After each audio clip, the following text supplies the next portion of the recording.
Is this thing on? Oh, yeah, flashy light. Nice. Good morning, everybody. Welcome back to another video. This morning, we are actually going to go visit the farmers markets because, well, they're back, and Alicia really wants to go see the farmers markets. So I thought we'd. Oh shit! Forgot my thongs.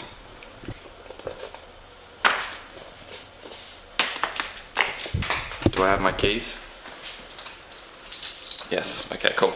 Anyways, I thought we'd bring you along just for a little drive and want to tell you a few tips, a few tricks for owning a Subaru.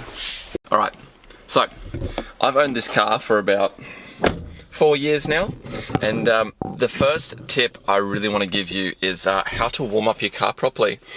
And it's simple, it really is. I know there's lots of debates on the internet about, you know, whether you should warm it up for 20 minutes or just drive it straight away.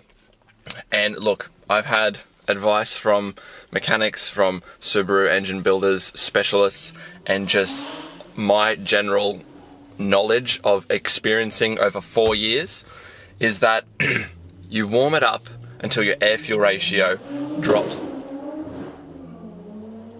Jesus Christ! Someone literally just dropped a bomb. Freaking motorbike just floored it and backfired everywhere.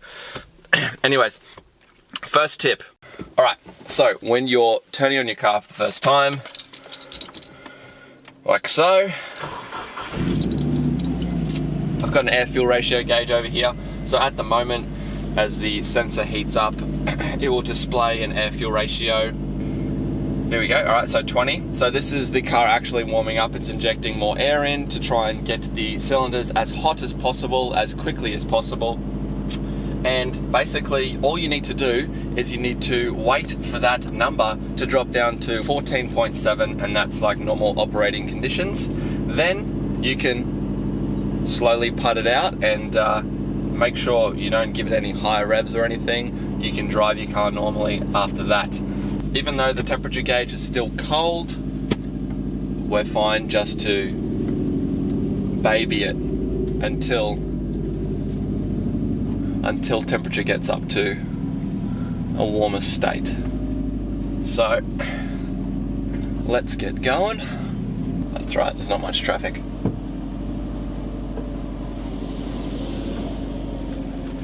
And straighten it out, and there we go. Speed bump. I usually switch gears at about 2.5. There it is there, easy. Alright, so she's pretty warmed up now. It's been about 10 minutes of driving. So now you're okay to, you know, do little pulls, etc.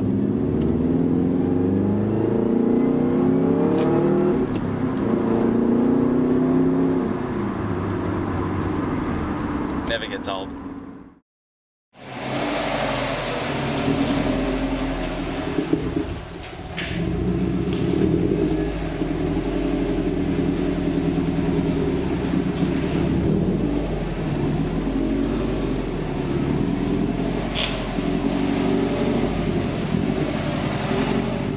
Alright guys, so the second tip that you should need to know when owning a Subaru is that you're going to have to check your fluids. Check your fluids as often as possible. The two most important fluids are of course your oil and your coolant. If you've got oil and you've got coolant in your car, chances are it's going to run.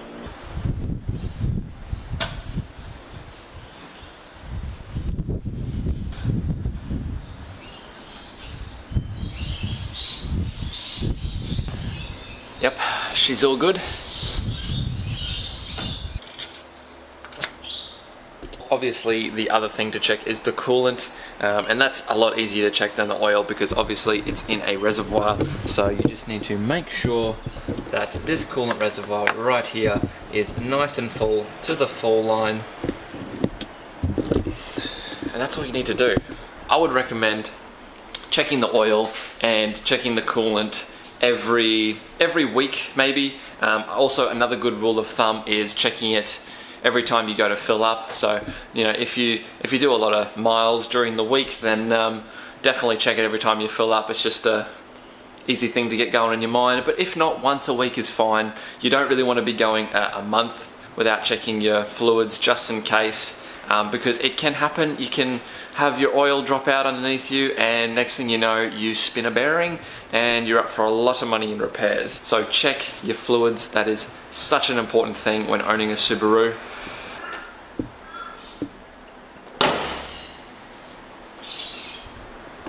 Alright guys, moving on to tip number 3.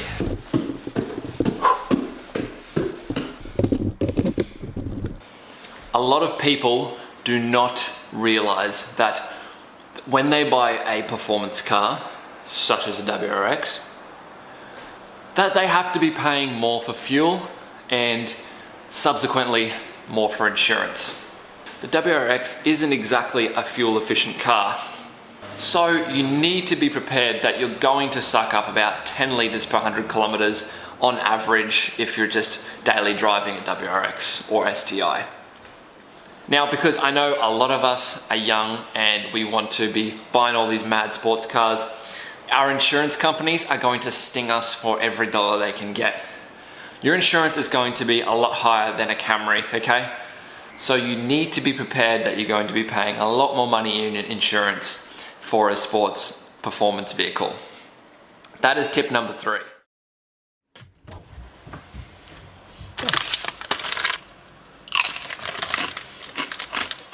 Tip number 4.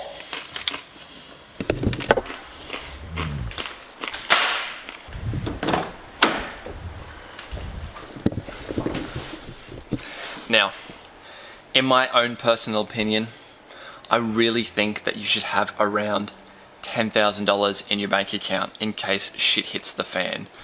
Now, you probably may have heard Subarus are notorious for spinning bearings, doing head gaskets, and of course that all comes down to proper maintenance and not flogging it every day. But also sometimes you can just be shit out of luck and it happens to you.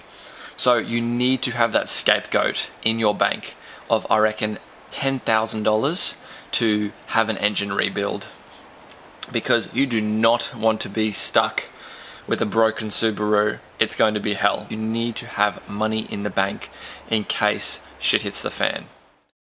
So guys, if you enjoyed the video, please smash the like button, share with your mates, and if you want to continue watching some mad videos of me, my WRX, and whatever else comes along, hit the subscribe button. I'm going to be doing weekly videos from now onwards.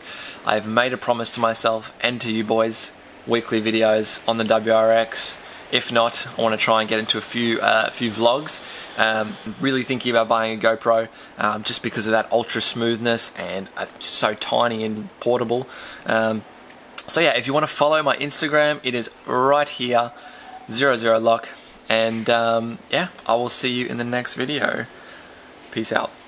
Ready to race to you.